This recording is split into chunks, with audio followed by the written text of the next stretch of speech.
तभी वहाँ एक जादुई झोली प्रकट होती है। माधव, ये कोई साधारण झोली नहीं है, ये अन्नपूर्णा झोली है। जब भी तुझे अपनी या किसी जरूरतमंद की सहायता के लिए भोजन, दवा या वस्त्र की आवश्यकता होगी, बस इस झोली में हाथ डालना और अपनी जरूरत कहना। हरित ग्राम, प्रकृति की गोद में बसा एक छोटा सा गांव। कहने को तो ये गांव सुंदर था, लेकिन यहाँ की एक कोने में बसी एक छोटी सी झोपड़ी में अभावों का अंधेरा था।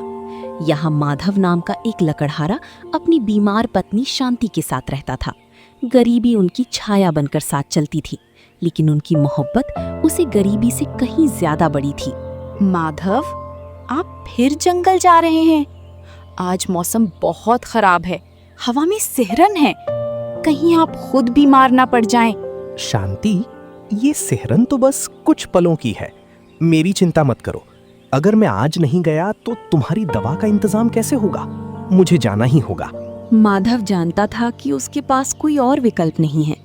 उसके कंधे पर जो कुल्हाड़ी थी वो केवल लकड़ी काटने का औजार नहीं थी, बल्कि उनकी उम्मीदों का एकमात्र जरिया थी। आप मेरी इतनी परवाह करते हैं, पर आप खुद तो कभी कुछ खाते नहीं। मेरी दवा के चक्कर में आपने अपनी भूख को ही मार दिया है। अगर तुम स्वस्थ हो जाओगी तो मेरी पेट की भूख खुद ब खुद मिट जाएगी। बस कुछ देर और, मैं सूरज ढलने से पहले लौट आऊंगा। अपना ख्याल रखना। और फिर माधव अपनी पुरानी कुल्हाड़ी थामकर उस धुंध भरे रास्ते पर चल पड़ा, जहां आज उसका भविष्य और उसकी परीक्षा। हरित ग्राम की सीमा समाप्त होते ही जंगल का साम्राज्य शुरू हो गया था। ये जंगल जितना विशाल था, उतना ही अनिश्चित भी। आज का सफर माधव के लिए सामान्य नहीं था। उसे सिर्फ लकड़ियां नहीं काटनी थीं, उसे अपनी पत्नी की सांसों को बचाने के लिए उम्मीदें जुटानी थीं। वन देवता, मुझे आज खाली हाथ ना लौटाना। शांति की हालत दिन ब दिन बिगड़ रही है। आप तो जानते हैं कि मैं कभी कोई हरा पेड़ नहीं काटता, ना ही लालच करता हूँ। बस इतनी सूखी लकड़ियां दे देना कि दवा आ सके। माधव की आंखों में उम्मीद थी, लेकिन मन में एक अनजाना सा डर। जंगल उसे आज अपनी गोद में तो ले रहा था, पर वो उसके लिए क्या सोचकर बैठा था, ये कोई नहीं जानता था। समय रेत की तरह मुट्ठी से फिसलता जा रहा था। माधव जंगल के काफी अंदर आ चुका था, लेकिन आज का जंगल जैसे खामोश था। सूखी लकड़ियों का कहीं पता नहीं था। हर तरफ हरियाली थी, पर माधव के लिए जैसे सब खाली था। हे भगवान, सब तरफ ढूंढ लिया पर एक भी सूखी लकड़ी नहीं मिली। सूरज ढलने को आया है। अगर मैं खाली हाथ लौटा तो शांति को क्या मुंह दिखाऊंगा? उसकी दवा का क्या होगा? क्या आज मेरा ईमान ही मेरी गरीबी बन गया है? थकान से ज्यादा माधव को इस बात की चिंता थी कि वो असफल हो रहा है। वो एक लकड़हारा था जिसका काम ही लकड़ियां काटना था, पर आज प्रकृति ने उसे एक ऐसी परीक्षा में डाल दिया था जहां कोई भी विकल्प काम नहीं आ रहा। अरे, ये आवाज कैसी? कौन है वहां? शायद कोई जानवर होगा। माधव नहीं जानता था कि उसके अगले कुछ कदम उसके जीवन की दिशा बदलने वाले थे। एक मासूम की पुकार जो झाड़ियों के उस पार उसके इंतजार में थी। माधव के कदम उस दिशा की ओर बढ़ रहे थे जहां से दर्द भरी पुकार आ रही थी। उसे लगा शायद कोई शिकारी पास में है, पर वहां जो उसने देखा, उसने माधव का कलीजा चीर दिया। अरे, छोटा सा बच्चा, तुम यहाँ इस हाल में? डरो मत नन्हे, डरो मत। हिरण का बच्चा माधव को देखकर पहले डरा और पीछे हटने की कोशिश की, जिससे उसका दर्द और बढ़ गया। माधव ने अपनी कुल्हाड़ी किनारे रखी और घुटनों के बल उसके पास बैठ गया। शांत हो जाओ, मैं तुम्हें चोट पहुंचाने नहीं आया। मैं तो बस तुम्हारी मदद करूंगा। देखो, मैं अपनी कुल्हाड़ी दूर रख रहा हूँ। माधव खुद सुबह से भूखा था, लेकिन उस छोटे से जीव की भूख और प्यास उसे अपनी पीड़ा से बड़ी लगी। उसने अपनी पोटली खोली, जिसमें सिर्फ एक सूखी रोटी का टुकड़ा था। ले नन्हे, इसे खा ले, तुझे ताकत की जरूरत है। मुझे पता है तू डरा हुआ है, पर अब तू सुरक्षित है। उस दिन माधव ने लकड़ियां नहीं काटी, बल्कि इंसानियत के घावों पर मरहम लगाया। उसने अपना भोजन, अपना समय और अपनी चिंता एक ऐसे जीव को दे दी जिसे शायद दुनिया बेजुबान कहती है। आज शायद लकड़ियां ना मिलें, पर कोई बात नहीं। अगर मैं तुझे यहाँ छोड़ देता तो खुद को कभी माफ नहीं कर पाता। शांति भी यही कहती, वो भी तुझे देखकर खुश होती। शाम ढल रही थी। माधव ने तय किया कि वो इस घायल बच्चे को अकेला नहीं छोड़ेगा। उसने घर लौटने का ख्याल त्याग दिया और वहीं पेड़ के नीचे रुकने का फैसला किया। जैसे जैसे सूरज ढल रहा था, शांति के दिल की धड़कनें बढ़ती जा रही थीं। माधव कभी इतना लेट नहीं होता था। गरीबी की मार तो वो सह लेती थी, लेकिन माधव का बिछो उसे मौत से भी बुरा लग रहा था। हे भगवान, आज चांद निकल आया पर वो नहीं आए। कहीं कोई जंगली जानवर या कोई अनहोनी? नहीं, मेरा माधव नेक दिल है, आप उसकी रक्षा करना। जंगल की रात डरावनी थी, लेकिन माधव का मन शांत था। उसके पास न लकड़ियां थीं, न अपनी पत्नी के लिए दवा, पर उसके पास एक संतोष था कि उसने एक जान बचाई है। गांव वाले जानते थे कि माधव मेहनती है, पर रात का जंगल किसी का सगा नहीं होता। सो जा नन्हे, तू सुरक्षित है, मैं जाग रहा हूँ। देख, अब तेरा घाव भर रहा है, कल सुबह तक शायद तू फिर से दौड़ने लगेगा। माधव को अपनी भूख और ठंड का एहसास नहीं था। उसे बस उस बेजुबान की आंखों में दिख रही कृतज्ञता सुकून दे रही थी। वो अपनी आंखें बंद करता है और मन ही मन शांति के लिए प्रार्थना करता है। दूसरी सुबह हो चुकी थी। माधव के शरीर में अब जान नहीं बची थी। 2 दिनों से उसने अन्न का दाना नहीं चखा था। उसकी अपनी भूख अब एक दर्द में बदल चुकी थी, लेकिन उसकी चिंता अभी भी खुद के लिए नहीं, बल्कि उस नन्हे जीव के लिए थी। बहुत प्यास लगी है, पर नन्हे, पहले मुझे तेरे लिए कुछ कोमल घास ढूंढनी होगी। तू भूखा नहीं रह सकता।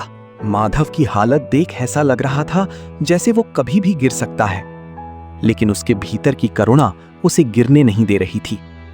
वो बार बार अपनी पत्नी शांति के बारे में सोचता और उसकी आंखों में आंसू आ जाते।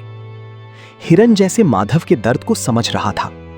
वो मासूम जानवर माधव के चारों ओर घूमने लगा, जैसे उसे धन्यवाद दे रहा हो।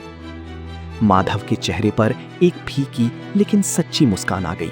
तू तो समझदार है ना नन्हे, तू जानता है ना कि मैं यहाँ क्यों फंसा हूं। गांव में शांति मेरा इंतजार कर रही होगी।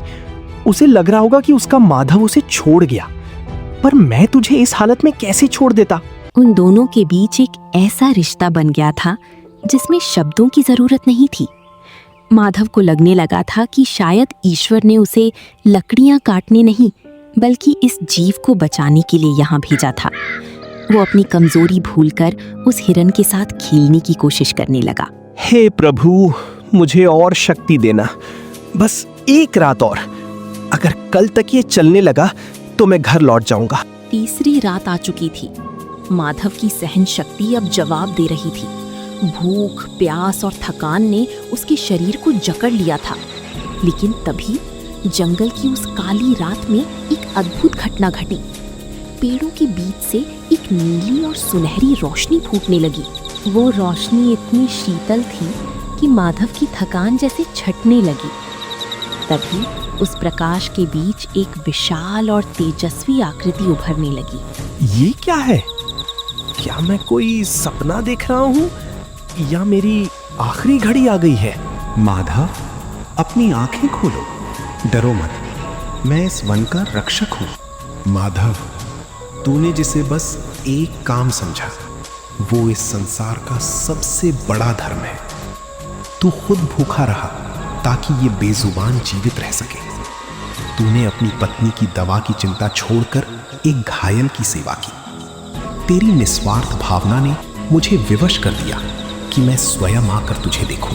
प्रभु, आप मुझ जैसे साधारण लकड़हारे के सामने आपका आना, मैंने तो बस। तेरी यही सादगी ही तेरी सबसे बड़ी शक्ति है माधव। जो व्यक्ति दूसरों के दुख को अपना दुख समझता है, ईश्वर सदैव उसके साथ होते हैं। आज तेरी परीक्षा समाप्त हुई। तभी वहाँ एक जादुई झोली प्रकट होती है। माधव, ये कोई साधारण झोली नहीं है, ये अन्नपूर्णा झोली है। जब भी तुझे अपनी या किसी जरूरतमंद की सहायता के लिए भोजन, दवा या वस्त्र की आवश्यकता होगी, बस इस झोली में हाथ डालना और अपनी जरूरत कहना। तेरी हर जायज इच्छा पूरी होगी। प्रभु, मैं इस महान उपहार के योग्य नहीं हूँ। मुझे तो बस शांति के लिए दवा चाहिए थी। याद रखना माधव, इसका उपयोग केवल जरूरत के लिए करना। जिस दिन इसमें लालच का प्रवेश हुआ, ये झोली अपना चमत्कार खो देगी और पत्थर बन जाएगी। जा, तेरी पत्नी अब स्वस्थ है और तेरा इंतजार कर रही है। आपकी आज्ञा शिरोधार्य है प्रभु। मैं वचन देता हूँ कि इसका उपयोग केवल दूसरों के आंसू पोंछने के लिए करूँगा। विदाई की घड़ी आ गई थी। 3 दिनों का वो साथ जो एक मजबूरी से शुरू हुआ था, अब एक गहरी प्रेम में बदल चुका था। माधव का मन भारी था, पर उसे पता था कि बटुका का घर ये खुला जंगल है, उसका घर नहीं। अब तू ठीक है नन्हे।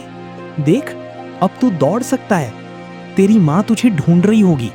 जा, अपने संसार में लौट जा। माधव उसे तब तक देखता रहा जब तक वो आंखों से ओझल नहीं हो गया। उसे ऐसा लगा जैसे उसके दिल का एक टुकड़ा जंगल में ही रह गया हो। उसने अपनी कुल्हाड़ी उठाई, झोली कंधे पर डाली और तेज कदमों से अपने गांव हरित ग्राम की ओर चल पड़ा। माधव, आप ठीक तो हैं? 3 दिन कैसे काटे मैंने, आप क्या जाने। मुझे लगा जंगल ने आपसे मुझे छीन लिया। शांत हो जाओ शांति।